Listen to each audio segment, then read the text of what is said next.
ఒక్కసారి కొమ్మూరి గోల్డ్ కి కాల్ చేయండి. తాకట్లో ఉన్న మీ బంగారాన్ని విడిపించి మార్కెట్ ప్రైస్ కి వాళ్ళు కొనుక్కుని మిగతా డబ్బులు మీకు ఇచ్చేస్తారు. హలో అండి, అందరికీ నమస్కారం.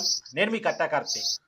ఫోన్ ట్యాపింగ్ కేసులో బీఆర్ఎస్ నేత మాజీ మంత్రి హరీష్ రావు విచారణ జూబ్లీహిల్స్ పిఎస్ లో కొనసాగుతోంది.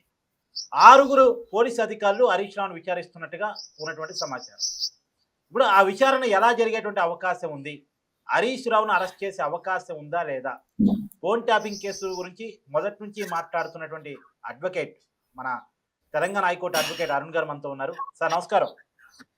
నమస్తే అండి. సార్, ఫోన్ ట్యాపింగ్ కేసు గురించి డే 1 నుంచి మీరు మాట్లాడుతున్నారు. ఈ కేసు ఎక్కడి వరకు వచ్చింది విచారణ? అంటే లెవెల్ ఆఫ్ స్టేజెస్ ఉంటాయి కదా, ఏ స్టేజ్ లో విచారణ ఉంది అంటే ఏం చెప్తారు మీరు? సార్, ఎంక్వైరీ కంటిన్యూ అవుతుంది. ఫోర్టిఫై చేసే ఉద్దేశంతో ప్రభుత్వం కొత్తగా సిట్ను హైదరాబాద్ పోలీస్ కమిషనర్తో ఏర్పాటు చేయడం జరిగింది.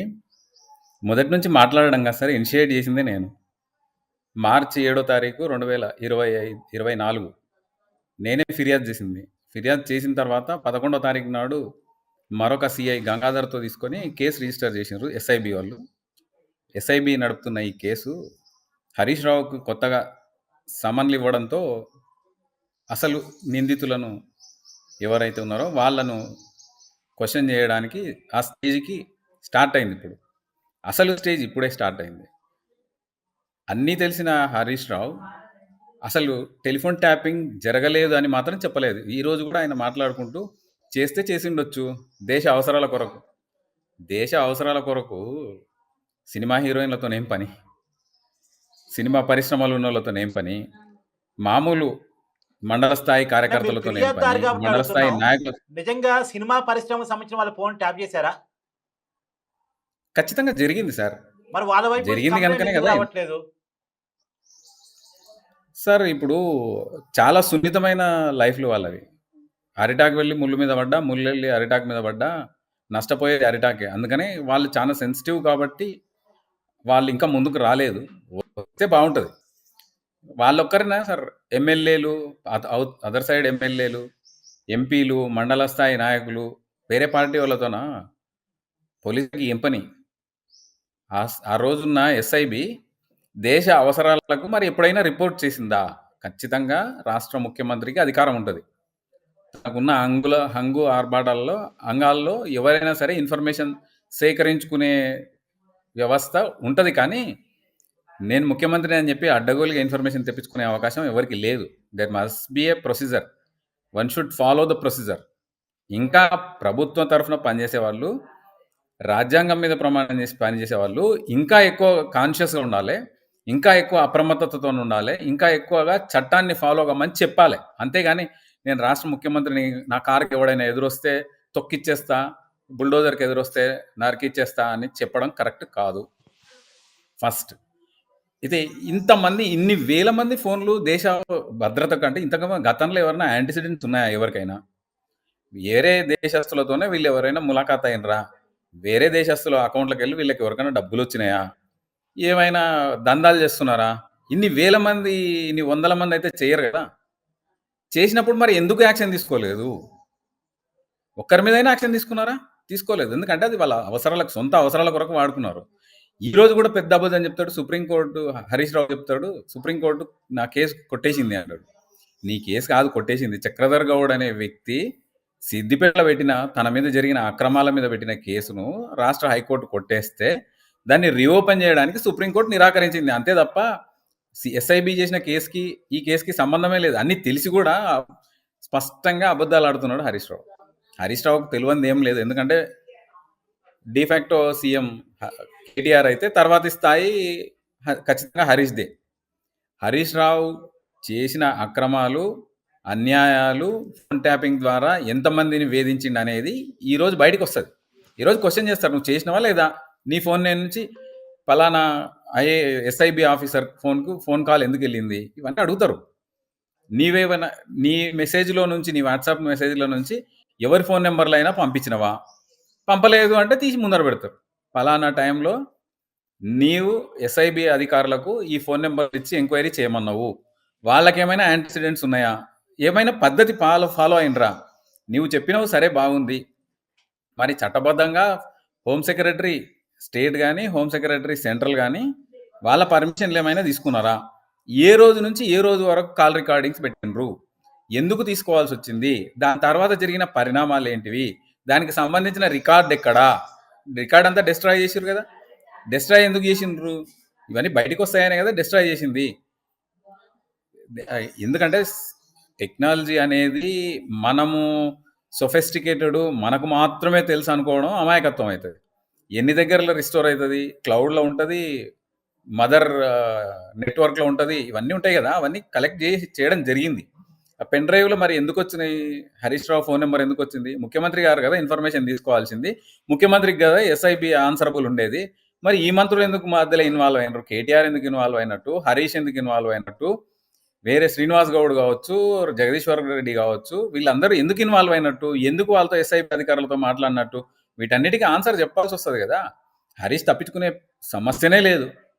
ప్రభుత్వం రాజకీయాల ద్వారా వచ్చింది. రాజకీయాల ద్వారా నష్టపోకూడదు, జరుగుతున్న పరిణామాల మధ్య వీళ్ళని అరెస్ట్ చేస్తే వీళ్ళకి సానుభూతి వస్తుంది అని ప్రభుత్వమే ఆపుతుంది కేసును. 100% కాంగ్రెస్ ప్రభుత్వం వీళ్ళు అరెస్టులు చేస్తే అరెస్టుల ద్వారా సానుభూతి పొంది మళ్ళీ చచ్చిన పాము పడగెత్తుతుంది, బుసగొడుతుంది అని చెప్పేసి ఆపి పెడుతున్నారు. ఇంకా తొక్కి పెడుతుంది గవర్నమెంటే, వీళ్ళని అరెస్టులను ఆపుతుంది. జరగాల్సిన డ్యామేజ్ అంతా కూడా ఆన్లైన్లో ఈ కేసుల వల్ల నోటీసులు రావడం వల్ల వీళ్ళు జవాబులు చెప్పుకోలేని పరిస్థితికి పోవడం వల్ల బీఆర్ఎస్ పార్టీకి ఎప్పుడో జరిగిపోయింది నష్టం. జరగాల్సిన నష్టం జరిగిపోయింది. అది కంటిన్యూగా సస్టైన్ అవుతుంది. ప్రజల్లో ప్రతి ఒక్కరి నోట్లలో చర్చ, అరే మనోడి ఫోన్ నెంబర్ను కూడా ట్యాప్ చేసిరంటారా, మన మండలాధ్యక్షుని ఫోన్ నెంబర్ ట్యాప్ చేసిరంట, మన కార్యకర్తల ఫోన్ నెంబర్లు కూడా ట్యాప్ చేసిరంట అనే జరగాల్సిన డ్యామేజ్ జరిగిపోయింది, జరుగుతూనే ఉంది, ఇంకా జరగబోతుంది కూడా. ఇవన్నిటిని పక్కకు పెట్టి ప్రభుత్వంలో ఒక మంచి అవకాశం ఇస్తే ఎవరికీ లేని అవకాశం, జీరో స్థాయి నుంచి ముఖ్యమంత్రి స్థాయికి తీసుకెళ్ళిండ్రు టీఆర్ఎస్ పార్టీని. ప్రజలు గుండెల్లో పెట్టుకున్నారు. గుండెల్లో తూట్లు పొడిచి, ప్రజల గుండెల్లో తూట్లు పొడిచి ఎన్ని అక్రమాలు చేయాలనో, ఎన్ని అన్యాయాలు చేయాలనో, ఎన్ని డబ్బులు రాబట్టాలనో, లక్షల కోట్ల రూపాయలు ప్రభుత్వం అప్పులు చేయించి ఆ డబ్బులన్నీ కూడా వాళ్ళ సిండికేట్లకు తరలించకపోవడం, ఇవన్నీ కూడా ఒకటేనకొకటి మనం చూస్తూనే ఉన్నాం. కొన్ని కొల్లలు కేసులు, భూముల కుంభకోణాలు. సార్, ఈ విచారణ ఎప్పుడో 2024లో స్టార్ట్ అయింది. ఇప్పుడు మనం 2026లో ఉన్నాం. దగ్గర దగ్గర విచారణ స్టార్ట్ అయ్యి 20 నెలలు గడుస్తుంది. ఎందుకు అనుకున్నంత పురోగతి లేదు అంటే ఏం చెప్తారు సార్? పురోగతి అంటే అరెస్టులే కదా. అందరు ఆశించేది అరెస్టులే. అరెస్టుల ద్వారా జరగబోయే డ్యామేజ్, గతంలో పక్క రాష్ట్రంలో ఆంధ్రప్రదేశ్లో చంద్రబాబు నాయుడు గారిని అరెస్ట్ చేయడంతో ప్రభుత్వమే పడిపోవాల్సిన పరిస్థితి వచ్చింది. అంటే సానుభూతి ఆ రేంజ్లో చంద్రబాబు గారికి వచ్చింది. అరెస్టుతో పరిస్థితులు మారుతాయి. అందుకే ప్రభుత్వం అరెస్టులను చేయకూడదు, చెయ్యమని కూడా చెప్పారు. రేవంత్ రెడ్డి గారు స్పష్టంగా చెప్పారు, అరెస్టుల కొరకు కాదు మేము చేస్తున్నది, ప్రజలకు నిజానిజాలు తెలవాలని చెప్పి చేస్తున్నామని మాత్రమే చెప్పారు. ప్రజలకైతే నిజాలు తెలుస్తున్నాయి కదా. పరంగా అరెస్టు చేయాల్సి వచ్చినప్పుడు చెయ్యటమే కదా. మరి దాన్ని మేము అరెస్టు చెయ్యము, తప్పుని మేము క్షమించేస్తాం అంటే కుదరదు కదా. అది ప్రభుత్వాల బాధ్యత కదా. చట్టం తన పని తను చేసిపోవాల్సిందే కదా. 100% మీరు చెప్పింది కరెక్ట్. కానీ చట్టం కదా చేయాల్సింది, ముఖ్యమంత్రి గారు కాదు కదా అరెస్ట్ చేయాల్సింది. అవును, ఐఓ ఆఫీసర్. అదే నేను అడుగుతుంది కేవలం రేవంత్ రెడ్డి గారిని కాదు, నేను ప్రభుత్వం జరుగుతున్న విచారణ అడుగుతున్నాను. ఎందుకు జరగాల్సినంత పెద్దగా పురోగతి లేదు కదా అనేది. సార్, ప్రభుత్వంలో అధికారులు భాగమే. గతంలో ఎస్ఐబి ముఖ్యమంత్రికి చెంచా కింద పనిచేసింది. అంటే వాళ్ళు కూడా ముఖ్యమంత్రి మాటిన్నట్టే కదా. అధికారికంగా ఏ డైరెక్షన్స్ ఉండవు, అనధికారికంగా కనుచూపు తో శాసిస్తారు. అదే జరుగుతుంది ఇక్కడ కూడా. ఇప్పుడు కూడా అదే జరుగుతుంది.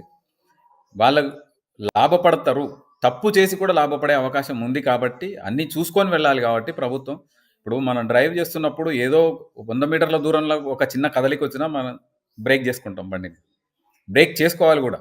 చేసుకోకపోతే తర్వాత జరిగే పరిణామాలు చట్ట పరిధిలోకి వెళ్ళిపోతారు. ఎవరైనా సరే శిక్ష అనుభవించాల్సి వస్తుంది. అట్లా శిక్ష అనుభవించడం అంటే ప్రజా జీవితంలో ప్రభుత్వం ఇబ్బంది పడుతుంది. కాబట్టి అన్ని చూసుకొని వెళ్తున్నారు, అన్ని ఆధారాలు సేకరించుకుంటున్నారు. వాళ్ళు చెప్తున్నారు కదా ఏ ఆధారాలు ఉన్నాయి మాతో అంటే, ఏ ఆధారాలన్నీ ముందు పెడతారు. ఒకరోజు ఖచ్చితంగా ముందు పెడతారు. చట్టపరంగా ఏ విధంగా చర్యలు తీసుకోవాలనో ఆ విధంగా చర్యలు తీసుకుంటారు. మనం చూసినాం మన సర్పంచ్ ఎలక్షన్ లో ఏం జరిగే అవకాశం ఉందా లేదా మీ అంచనా మేరకు చెప్పండి. ఖచ్చితంగా చేస్తారు. ముఖ్యమంత్రి గారు చెప్పేది ఒకటి చేసేది ఒకటి ఉండొచ్చు. ఎందుకంటే రాజకీయంగా అట్లే చెప్పాలి కూడా. అది అవతల వాళ్ళకు వాళ్ళ వ్యూహంలో బలి కాకూడదు. ఎవరి వ్యూహాలు వాళ్ళకు ఉంటాయి. మాజీ ముఖ్యమంత్రి వ్యూహం మాజీ ముఖ్యమంత్రికి, మాజీ రెవెన్యూ శాఖ మంత్రి, ఆర్థిక శాఖ మంత్రి హరీష్ రావు వ్యూహం హరీష్ రావుకు ఉంటే, కేటీఆర్ వ్యూహం కేటీఆర్కు ఉంటుంది, కవిత వ్యూహం కవితకు ఎస్, ఉంటుంది. మీరు అట్లే ఒక రేవంత్ పాయింట్ రెడ్డి గారు వచ్చారు రాష్ట్ర కాబట్టి ముఖ్యమంత్రిగా అడుగుతున్నాను. మామూలుగా ఫోన్ ట్యాపింగ్ అంటే మొదట్లో వచ్చిన ఆరోపణలు కేసీఆర్ మీద, కేటీఆర్ మీద, కానీ వాళ్ళిద్దరూ సైడ్ అయ్యారు, హరీష్ రావు ముందుకు వచ్చారు. ఎందుకు? సైడ్ అయినరని అందరు అనుకుంటున్నారు, కానీ అది లాస్ట్కు చివరి వేలు పార్టీ అధ్యక్షుడిగా, పార్టీ వర్కింగ్ ప్రెసిడెంట్గా ఖచ్చితంగా వాళ్ళిద్దరు కూడా ఫిక్స్ అవుతారు. వాళ్ళని ఫిక్స్ చేయాలంటే స్టెప్ బై స్టెప్ వస్తున్నారు. అందరినీ విచారించారు కదా, రాష్ట్ర ముఖ్యమంత్రి కూడా విచారణకు హాజరైనరు. విచారణకు హాజరై తాను ఏ విధంగా ఇబ్బందులు పడ్డది కూడా విచారణ అధికారులకు తెలియజేసిండ్రు. అక్కడి నుంచే కొద్దిగా స్పీడప్ అయింది కేసు. ముఖ్యమంత్రి గారు ఎప్పుడైతే సాక్ష్యం ఇచ్చిండ్రో ఎస్ఐబి ముందు హాజరై, అక్కడి నుంచే కొద్దిగా బలంగా మారింది కేసు. అంటే రాష్ట్ర ముఖ్యమంత్రికి అన్యాయం జరిగితే అధికారులకు సంబంధం లేదు. గతంలో చేసిన వాళ్ళు ముఖ్యమంత్రికి లాయల్గా పనిచేసారు. ఇప్పుడున్న అధికారులు ముఖ్యమంత్రికి లాయల్గా పనిచేయం, మాకేం అవసరం, ముఖ్యమంత్రి గతంలో ఎన్ని ఇబ్బందులు ఎదుర్కొంటే మాకేమని అధికారులు అనుకుంటే ఎవరైనా చేయలేరు. కాదు, ఖచ్చితంగా అప్పుడు ఎంత లాయల్గా పనిచేసారో మరి ఇప్పుడు మేము కూడా అంతే లాయల్గా పనిచేస్తాం. అప్పట్లో రేవంత్ రెడ్డి గారికి ఇబ్బందులు చేసారు కాబట్టి మేము కూడా అరెస్టులు చేస్తాం అనే కమిట్మెంట్ ఇప్పుడున్న పోలీసు వాళ్ళకు ఉంటే ఖచ్చితంగా అరెస్టులు జరుగుతాయని నేనైతే భావిస్తున్నాను. Yeah, thank you sir.